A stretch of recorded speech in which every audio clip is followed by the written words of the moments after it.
Hello, good morning guys. Good morning.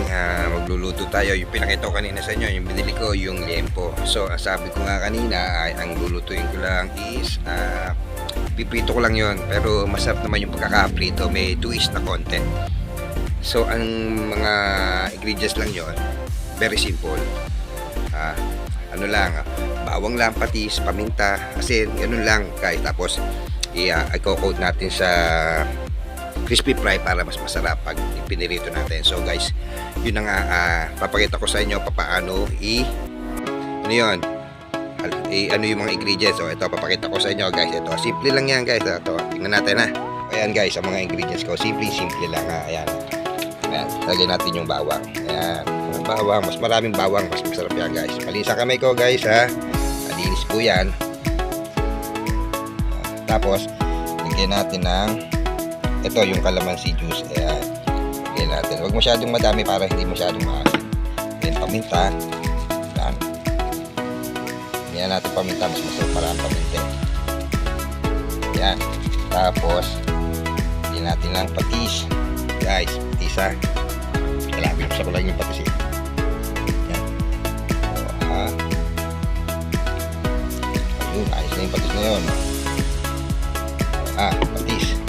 Tapos lalagyan natin syempre ng konting Ajinomoto para pampaon, may konting lasa yan. Tapos asin. Ayan, hindi alat yan guys, tama lang kasi papakuloan pa natin yan. Oo, papakuloan pa natin. Tapos haluin natin. Ayan, halo-halo para ma-absorb niya yung lasa ng baboy.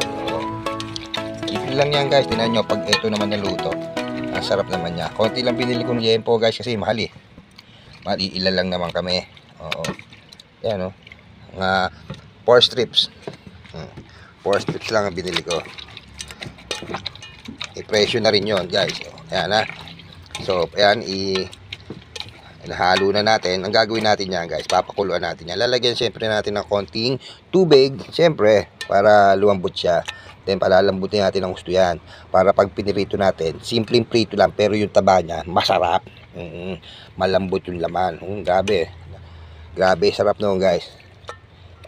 So, ang gagawin natin dyan guys, isasalang na natin ha. Okay. Samahan nyo ako, isasalang na natin. Tapos papabayaan lang natin siya kumulo. Pag okay na siya, yun. Pahanguin natin, tapos palamigin lang natin ng konti. Tapos pwede na natin iprito. Pero i-coat natin yun sa crispy fry. Crispy fry, baka naman. So tara guys, samahan nyo ako at ating nang pakukuluan. Alright. So ayan guys, okay na. Ayan, kita nyo. Ayan, pakukuluan na natin yan. Hintayin na natin lumambot yan guys at okay yung lasa niya. Pag hindi kumulong-kulo na, yung kakaunti na tubig niya, yung medyo kalambay na, pwede natin hanguin guys. Hindi ko masyado dinamihan tubig para hindi masyadong matagal. Ayan. Ang bilis lang yan guys, mga 15 minutes 10 or 15 minutes guys, okay na yan. So kaya ang paggagawin natin, takluban na natin at balikan na lang natin yung mamaya guys ha. Alright. Ayan guys, tingnan natin kung nakulo na. Ayan, nakulo na to guys ha. Tingnan natin. Ayan, kita nyo naman ha. Ano lang natin, balik-balik lang natin guys. Medyo hindi pa yan okay. Nano ko lang para hindi siya, para magbalas yung lambot niya. Tingnan na lang natin yan guys kasi hindi pa siya masyadong okay. So siguro mga 5 to 10 minutes pa guys. Tapos okay na yan guys ha. Okay, so babalikan na lang natin guys ha. Alright. Tingnan natin kung okay na guys ha. Ayun. Pwede na to guys. Ayan na. Pwede na nga to. Kakunti na yung kanyang sabaw.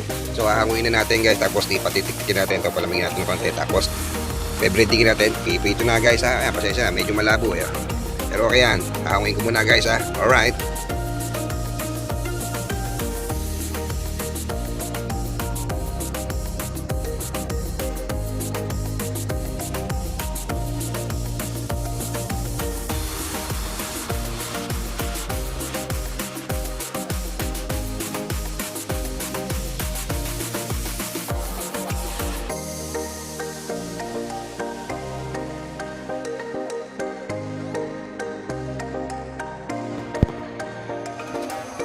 Next.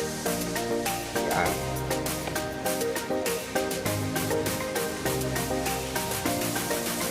Last one na to guys. Last one. Yan. Yung ating breading hindi nagsakto pero okay lang yan. Natin na. Ayan. Ayan guys, okay na siya. Prito na lang natin yan guys. Then, tapos doon, okay na. Ilan lang pipito natin guys kasi dalawa lang naman kami. Ha? So, pipito na natin. Teka lang. So, pipito lang tayo ng mga siguro 2 o 3 lang guys. Dalawa lang naman kami. Ayan, isa. 2. Mahinang apoy lang yan guys para hindi siya masunog. So, takpan ba natin? Maya okay na yan. Babalik na rin natin. Tapos, another, ayos na yun guys. Kakain na tayo. Okay. Balikan na natin guys. Alright. Tignan natin kung okay na. Ayan. Babalik na rin na natin. Pwede na itong kabila siguro nito. Ayan. Pwede na nga ito. Babalik na rin lang natin ha. Siguro mga 5 minutes pa. Pwede na yan guys. Ayan. Sarap niyan guys. Tapos may suka. Ayan. Patakbang natin ha. Alright. Tignan natin kung luto na. Siguro luto na to guys ha. Ayan. Okay na nga to guys. Luto na to oh. So hanguin ko na guys. Tapos magluluto pa ako ng kahit isa na lang guys kasi magtitira ako para mamayang gabi. Ayan, 3 lang ayan. Ayun lang titira ko mga 4. So magpiprito lang ako ng isa pa. Oo. Siyempre, tipid-tipid guys. Kailangan marunong tayo sa buhay yung hindi ubos biyaya kasi wala naman tayong yaman na gano'n ha. So kaya kailangan tipid-tipid lang. Kaya 3 lang ang niluto ko. So guys, ayan ha. Pwede na yan. Hindi na natin hihintayin yung isa. Baga kakain na tayo. Oh. Para mamaya pagluto na itong isa, pahabol na lang sa dagdag ulam guys ha. Guys, hanggang dito na lang po at tayo ay kakain na, hindi na natin hihintayin yung isang pinipito natin. So kaya habol na lang natin yung sa ating pagkumakain, habol na ulam kasi magtitira talaga ako nitong ayan, titira natin yan para mamayang gabi meron pa tayong ulam. Oo, kailangan practical. So guys, hanggang dito na lang. Maraming salamat po sa inyo. Pasensya na kayo, medyo matamblay po si Idol Cuba sa kanyang ating pagbablog ngayon kasi medyo hirap po ako may nararamdaman po, may trangkaso po ako. Nagluto lang po ako kasi para mayroon kami ulam. So kaya maraming po salamat sa inyo at hindi kayo nagsasawa pa rin na sumuporta sa akin guys ha. Kaya hanggang dito na lang guys. Maraming salamat sa inyo. I love you all. Bye bye you.